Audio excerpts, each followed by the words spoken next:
दोस्तों, आज की कहानी आपको सोचने पर मजबूर कर देगी। हम कई बार कुत्तों का नाम गाली देने के लिए इस्तेमाल करते हैं। गाली इंसान को देते हैं, लेकिन नाम बेचारे कुत्ते का ले लेते हैं। क्या कुत्ता सच में इतना बुरा होता है? हमने कभी यह नहीं सोचा कि वह कई दिनों से भूखा हो सकता है, लेकिन हमें उसका नाम बोलने में कभी शर्म नहीं आई। मैं आपसे बस 5 मिनट मांगता हूं। इस कहानी को सुनिए, शायद आपकी सोच बदल जाए। नमस्ते दोस्तों, बोध ही इंस्पायर्ड चैनल में आपका स्वागत है। एक दिन सुरेश एक महात्मा से मिलने गया। वहां उसने देखा कि महात्मा कुछ लोगों को बातें सिखा रहे थे। सुरेश ने उन्हें प्रणाम किया और कहा, गुरुजी, मेरे मन में एक सवाल है। महात्मा बोले, पूछो बेटा, क्या सवाल है? सुरेश ने कहा, गुरुजी, अगर हम कुत्ते को रोटी खिलाते हैं तो हमें क्या मिलता है? महात्मा मुस्कुराए और बोले, अगर लोग यह जान लें कि कुत्ते को रोटी खिलाने से कितने फायदे होते हैं तो वे कभी दुखी नहीं रहेंगे। बेटा, कुत्ते को रोटी खिलाने से इंसान को 8 बड़े फायदे होते हैं। जो भी इन्हें जानता है वह हमेशा ऐसा करता है। अगर कोई इंसान कुत्ते को रोटी खिलाता है तो उसका जीवन धन्य हो जाता है।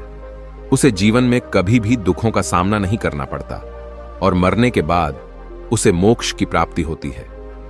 महात्मा ने कहा, बेटा, इसे समझने के लिए मैं तुम्हें एक कहानी सुनाता हूं। इसे ध्यान से सुनना, फिर तुम्हारे सारे सवालों का जवाब मिल जाएगा। बहुत समय पहले की बात है। एक गांव में एक काले रंग का कुत्ता था। वह बहुत लाचार, भूखा और प्यासा था। वह रोज गांव के हर घर में जाता, दरवाजे पर खड़ा होकर रोटी के लिए तरसता, लेकिन किसी ने उसकी तरफ ध्यान नहीं दिया। कोई उसे रोटी का एक टुकड़ा तक देने को तैयार नहीं था। वह कुत्ता भूखा प्यासा इधर उधर भटकता रहता। उसकी हालत दिन पर दिन खराब होती जा रही थी। एक दिन वह कुत्ता थक हार कर गांव के बाहर चला गया। वहां नदी किनारे एक बौद्ध भिक्षु का आश्रम था। कुत्ता सीधा बौद्ध भिक्षु के पास पहुंचा और बड़ी नम्रता से कहा, हे मुनिवर, आप बहुत ज्ञानी और दयालु लगते हैं। मैं कई दिनों से भूखा और प्यासा हूं। कृपया मुझे रोटी का एक टुकड़ा दे दीजिए। मैं आपकी बहुत दया मानूंगा। बौद्ध भिक्षु ने कुत्ते की ओर देखा और पूछा, हे स्वान, क्या गांव में किसी ने तुम्हें रोटी का एक टुकड़ा भी नहीं दिया? क्या कोई इतना कठोर हो सकता है कि भूखे को अनदेखा करे? कुत्ता उदास होकर बोला, मुनिवर, मैं क्या बताऊं, गांव के लोग मेरी ओर देखते भी नहीं। मैं बहुत दुखी हूं, लेकिन मुझे लगता है कि आप मेरी बात समझेंगे। बौद्ध भिक्षु ने उसे सहानुभूति भरी नजरों से देखा और कहा, बेटा, मुझसे बिना झिझक अपनी बात कहो। मैं तुम्हारी कहानी जरूर सुनूंगा और विश्वास करूंगा। कुत्ता बौद्ध भिक्षु की बात सुनकर थोड़ा सहज हुआ और बोला, ठीक है मुनिवर, मैं आपको अपनी पूरी कहानी बताता हूं। शायद मेरी हालत को समझकर आप मेरी मदद कर सकें। कुत्ता बौद्ध भिक्षु से दर्द भरी आवाज में कहने लगा, हे मुनिवर, दुनिया के लोग हम पर रहम क्यों नहीं करते? हमारा कोई घर नहीं होता, कोई आसरा नहीं होता।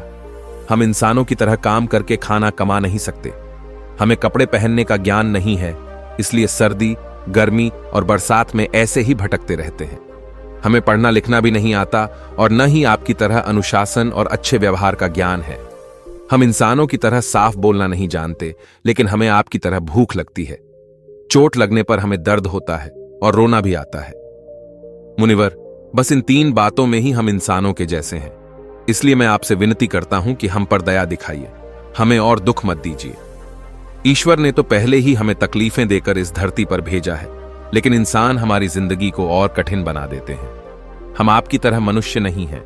हम तो पराधीन जीव हैं। जब हमारा जन्म हुआ तो हमारी आंखें और कान बंद थे। उस वक्त हमें नहीं पता था कि आपके जन्म के समय जैसा नाच गाना और खुशी मनाई जाती है, वैसा कुछ हमारे लिए भी हुआ होगा या नहीं? शायद नहीं।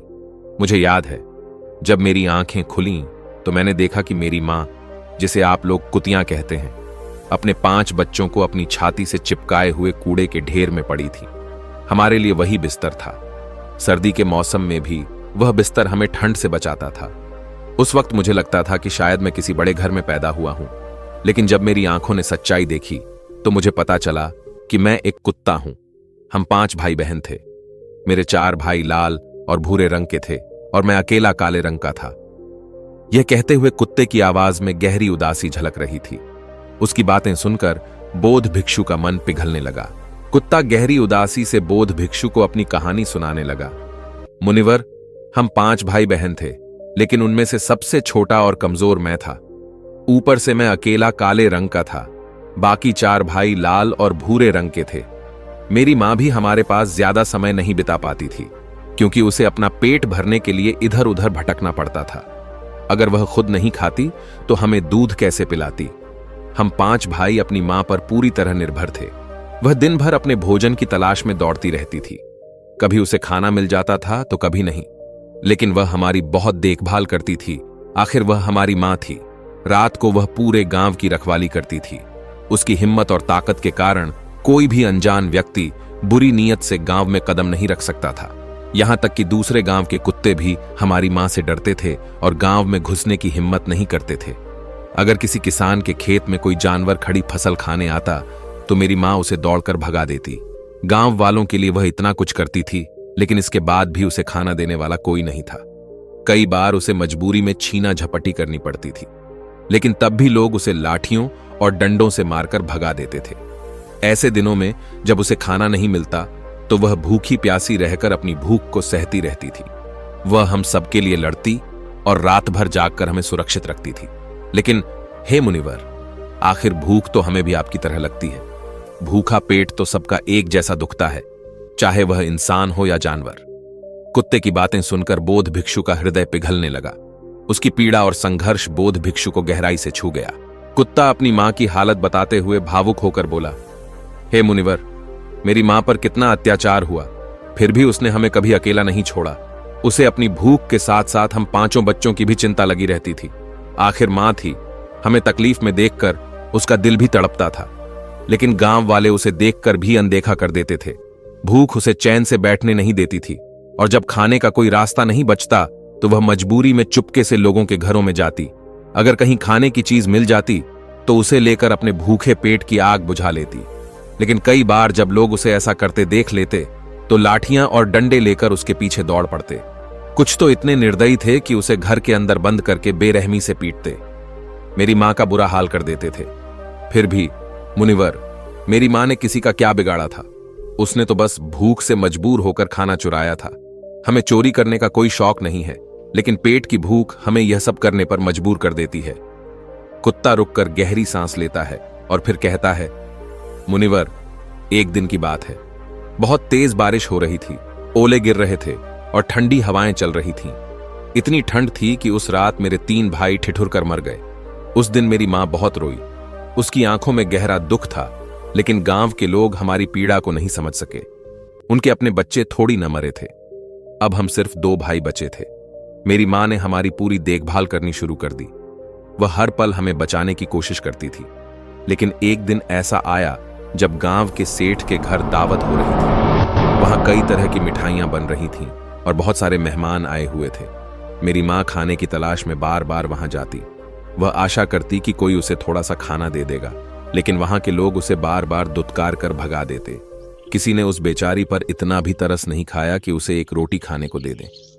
क्या एक रोटी देने से उनका क्या नुकसान हो जाता। मेरी मां बार बार वहां जाती और दूर खड़ी होकर खाना बनते हुए देखती रहती। उसकी आंखों में भूख और लाचारी साफ दिखाई देती थी, लेकिन कोई उसकी हालत को समझने वाला नहीं था। कुत्ते की बातें सुनकर बोध भिक्षु का मन भर आया। उसकी मां की तकलीफें सुनकर बोध भिक्षु के मन में करुणा जाग उठी।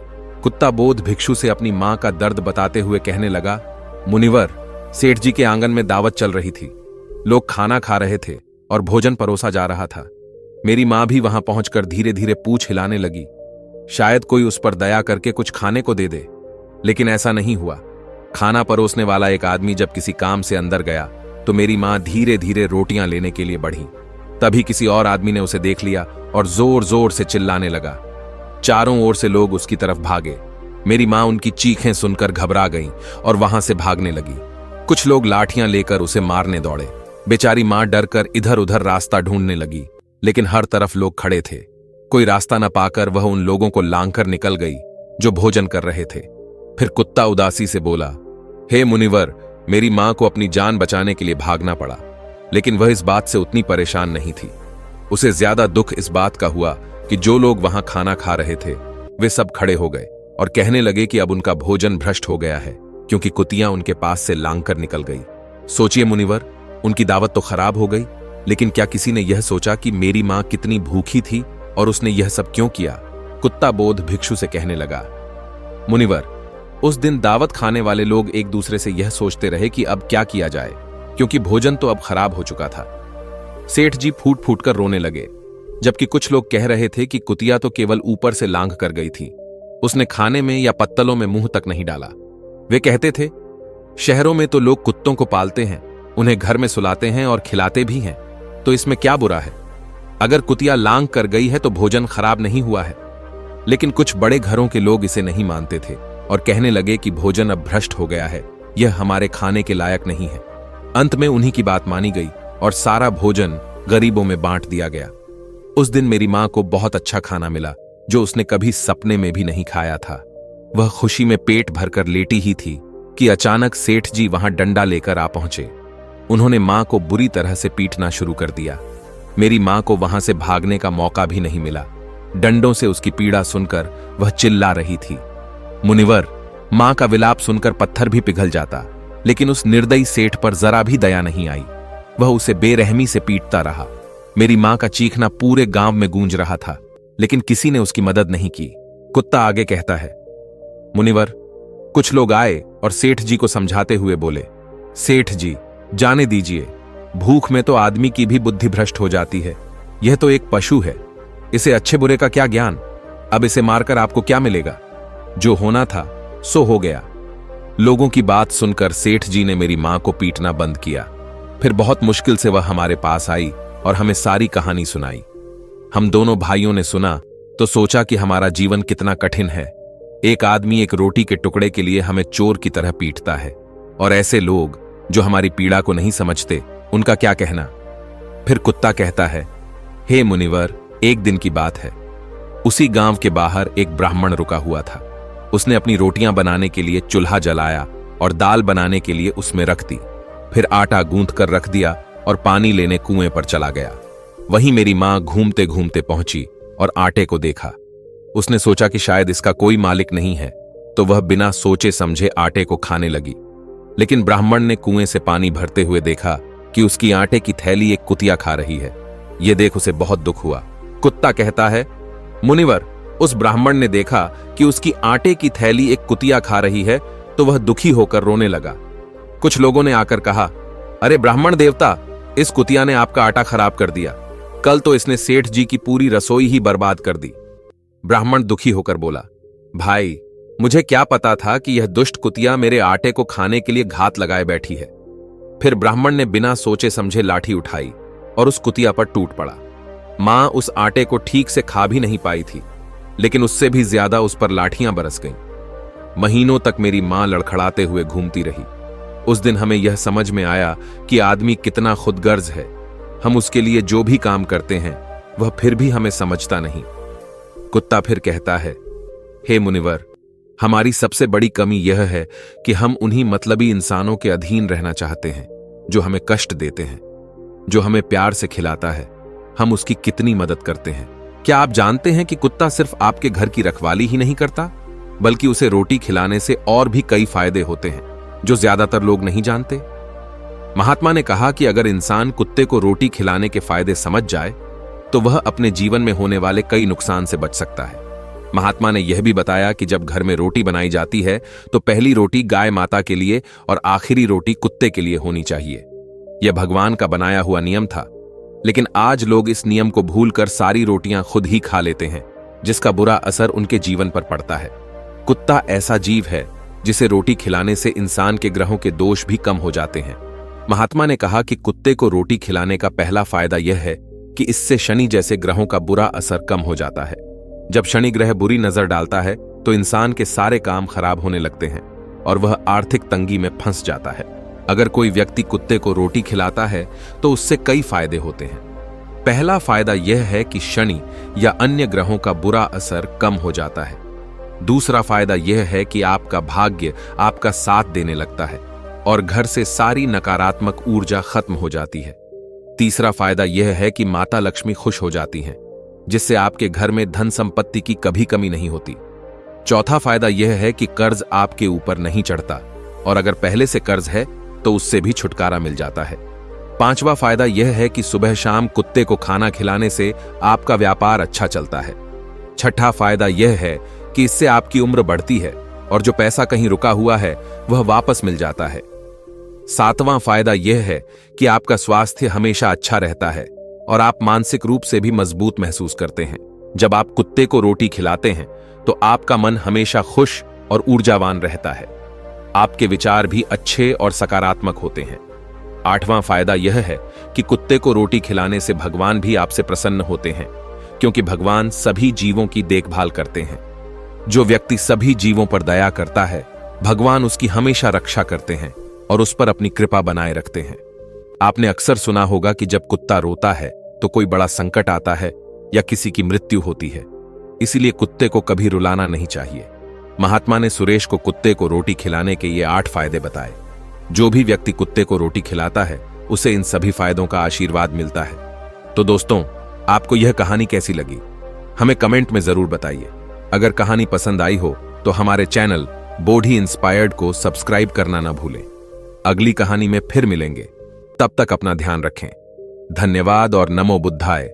ओम ओम।